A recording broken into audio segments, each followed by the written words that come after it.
Over 8 million people, or a little over 2.5% of the total population of America, identify as Polish, and Polish people have been here since the first settlements.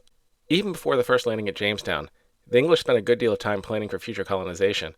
In 1586, an English writer wrote that colonization needed, quote, men skillful in burning of soap ash and in making of pitch and tar and rosin, to be fetched out of Prussia and Poland, which were thence to be had for small wages, being there in a manner of slaves. The man who would become the leader of the Jamestown colony, John Smith, was personally familiar with Poland.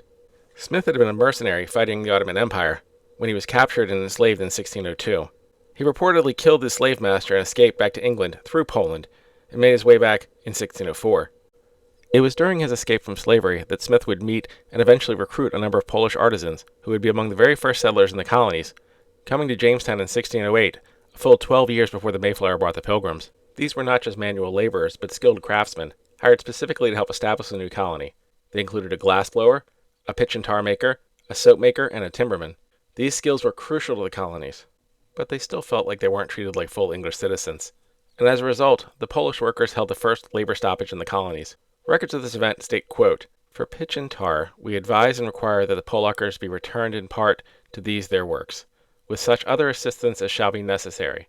The like we shall desire for pot ashes and soap ashes, when there shall be fit store of hand to assist them, requiring in the meantime the care be generally taken, that the servants and apprentices be so trained up in these works, that the skill shall not perish together with the masters.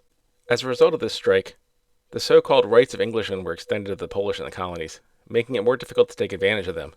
History is awkward.